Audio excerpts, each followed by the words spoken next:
afternoon. We are the Typhoid Fever Prevention Group. My name is Julia. My name is Marco Rosa. My name is Alexandra Sokolov. My name is Hill Baxter. My name is Yusef. And I'm Erica Gregorich. Typhoid fever is caused by the bacteria Salmonella typhi. This bacteria transfers through the lack of sanitation of food and of contaminated food and water. It is a major disease in Nigeria. The purpose of our presentation is to inform individuals about typhoid prevention. According to the WHO, salmonella cases, especially in rural countries, are a great indicator of the general sanitization quality of those communities. And so the best way to prevent this disease is to improve the sanitization practices within the community. And this always starts with the individual. And so firstly, washing hands. This is a great way to remove a primary transmitter of this disease, which is the hands. It's one of the big 4Fs, the fingers, because the hands touch everywhere, and then they touch the food, and that introduces the disease into the body. And next is cooking the foods. Salmonella can be introduced to foods and then be inside of them, but it does not withstand high temperatures. So fully cooking food ensures that the disease is killed and can no longer harm whoever's eating this food. And lastly, cleaning foods. From farm to plate, there are always times where the disease can be introduced onto foods, and when those foods are not cooked, or if they're foods that are just generally not cooked, they must be cleaned. This is an important step to preventing infection. Now in the community, this is another area that can be improved generally. So things like things like infrastructure, so public bathrooms in buildings. We talk a lot about how there are unsanitary practices like defecating outside, but that is not just because it is a common thing. That is also because there is not necessarily always the infrastructure, like buildings inside of buildings, like in schools. And the government also needs to help with this. For example, if there are buildings in schools, those need to be maintained so that they are sanitary themselves, and so are still inviting to those who need to use them. And on top of this, mandates can also help to encourage people to use these. So for example, if it is no longer allowed or it's no longer accepted to go outside to defecate, for example, which is one of the main spreaders of this disease, that will then help to encourage the usage of newly built infrastructure if it is introduced to the community. Thank you. So to move on from that, we have our environmental interventions. So we have the 4Fs, which is fomites, fingers, flies, and feces. So I don't want to get too much into transmission, but it's important to understand how the disease, the bacteria, might get into your body. So fomites, if you weren't aware of, is a type of material or object that can carry diseases, transmit diseases, any sort of bacteria. Fingers are where the types of diseases or like bacteria can move from your fingers to your mouth. As I mentioned before, the hands to mouth. You don't want the feces to enter your mouth because that is how you can get the disease or the fever, typhoid fever. Flies as well, we haven't mentioned this before, but flies, when they fly around and then land on feces, they can also move around to land on your food. Flies need consumption, so they go to your food. When they land on that, they spread the disease. And finally, as we mentioned multiple times, the feces. So moving on from that, we have the media campaigns. As Marco over here mentioned before, it's important for the government to participate in media campaigns, but it's also important for the community. As we know, awareness and education is what really prevents disease. If you're educated, then you know how to protect yourself, you know how to protect your community. And young children especially are very important. We all know that young children, even us, all of us who are taking this program, we are the future for our community. We are trying to make a good future, and if young children are educated about this, then they will know how to protect their children in the future, and it's very essential for us to educate them. Along with this, not just education, but also knowing that young children from the 5 to 19 age group are the most vulnerable to this disease because they're still young, their immune systems haven't completely developed yet, so it's important to understand how this bacteria may affect them as well. It's important to educate them. Community participation as well is very important as a whole. We all know that as an individual, you need to remain sanitary. But think about the way that the people you trust, the people you look up to, the people you love, how do they affect you? If they think one way, they think, oh, we need to sanitize, we need to keep everything clean, how would you think? Would you think, oh, I could just stay dirty as well, right? No, you wouldn't think that. You would think, I too have to stay clean. You need to remember that the community's health affects the individual's health. The individual's health also affects the community's health. Thank you. So overview of our first game, which is basically a game that mixes football and trivia. So it's a game that is attempting to spread awareness on the proper preparation and cleaning and storage of various foods such as meat, fish, vegetable, and fruits. And we chose this exercise because it takes a big part of Nigerian culture, which is football, and also an important part in prevention of typhoid. So it makes it more enjoyable and fun for the kids ages from age 10 to 19 to do, and makes them just more happy.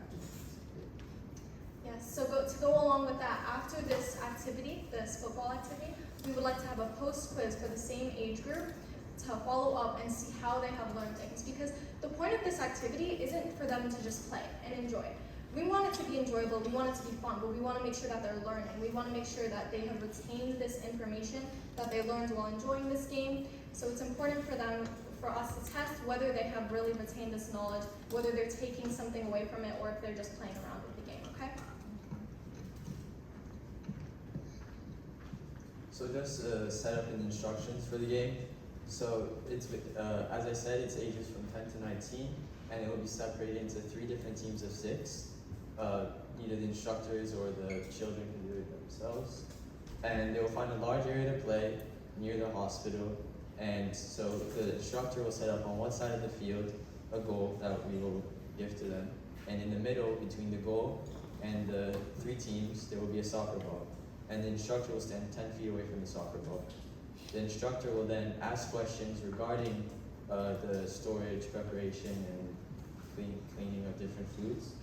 And once he says this question, one person from each group will go up to him and try to answer the question. If they are correct, they can then take the ball and try to score in the goal. There can be a goalie. If the instructors want to be a goalie, they can go and try to stop them from scoring. And so if the first group gets the question right, they can go to the ball. And after the next group that gets it right, their goal is trying to defend them, take the ball from them, and also score. If you get it wrong, however, you have to go back to your group, and another person from that group will go and try to answer the question. So every time a group scores a goal, they get a point, and the group with the most points at the end of the 12 questions will win. And each person from the winning group will win 1 size 5 soccer ball and 1 hygiene kit, which both fits them. So, the hygiene kit. As Yusuf said, each team will get a size 5 soccer ball and the hygiene kit. So the hygiene kit is a way for them to really take the information they learned and implement it into their lives. So in this hygiene kit is going to be a salad sling. So this is like a salad spinner, but it's material, and so you kind of just like whip it around and it dries the vegetables and fruits off. It will be the salad sling, hand sanitizer, 2 sponges, vegetable wash. It's going to be a spray, and you use sponges to wash the vegetables and fruits off. And then 1 packet of antibacterial wipes, 1 bar of soap, and a washcloth. This kit will be a way for the participants to go home and use these materials and actually implement the questions and the things they learned playing this football game. So this is going to be the post-game quiz. This is the second activity, and this will be 5 true or false questions, and it's going to be the same questions as were asked during the football trivia. And it's just a way for us to see, again, like Alex said, if they're really learning the materials that were taught to them, or if they were just having fun. And it's going to be, they're going to have 10 minutes to do this test, and then they'll have the remaining 15 minutes to ask the facilitators why. One answer is correct, one answer is not correct. Ask questions, see why, you know. Okay, and as Hope has already explained, okay, here is, she explained already the pack of what's going to be in the different bags, or the, I guess, take-home kits. But we also have pencils and the printouts for when they do the Accurate Kid, the quiz, and then the printouts which we'll discuss soon. All of this came to $357, and the rest we're going to donate to the hospitals there. And then here are our handouts made by Hope and Julia. The first one is going to be an instruction handout for the kit. If the kids don't know what everything is in the kit, that will clear all of that up and kind of tell them how to use it a little bit. Then we have a typhoid prevention post-test. That is where all the post-test stuff is going to be. And then we have the game questions and answers that the instructor will use for that. And then here is our resources.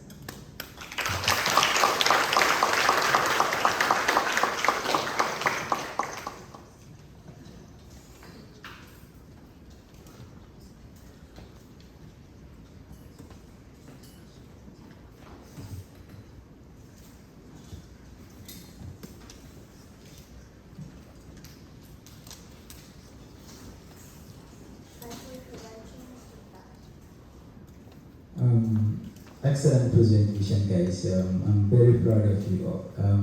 You guys are already professors of typhoid prevention and community protection. So elaborate and competent presentation, competent necessary stuff that need to be there, hand hygiene, hot food made available, infrastructure, and clean food. Excellently captured and presented.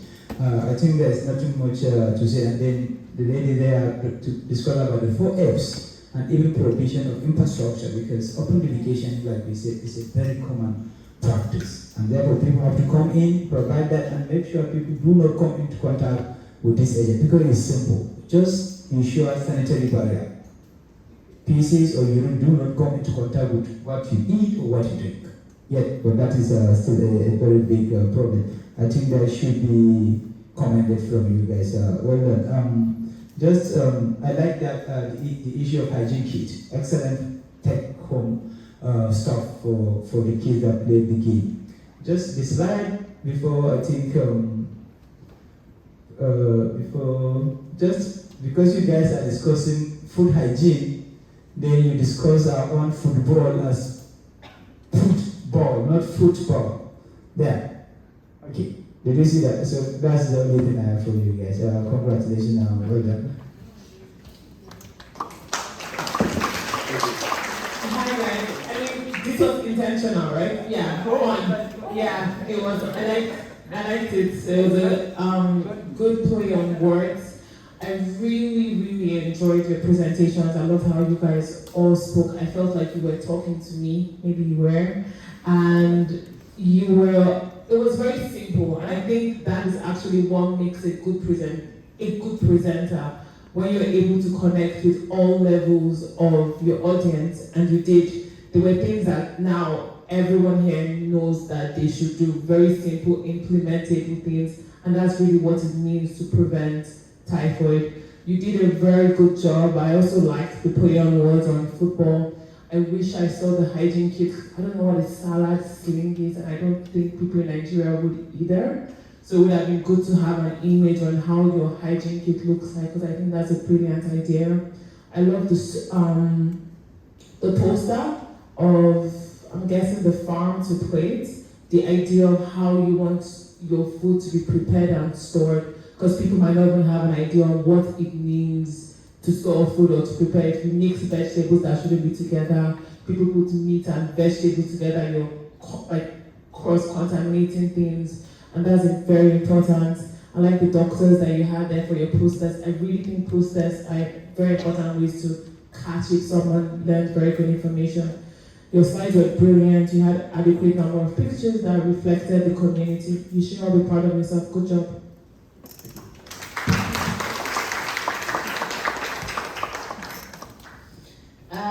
Thank you very much, Typhoid Prevention and Protection. It was a wonderful presentation. My colleagues have already said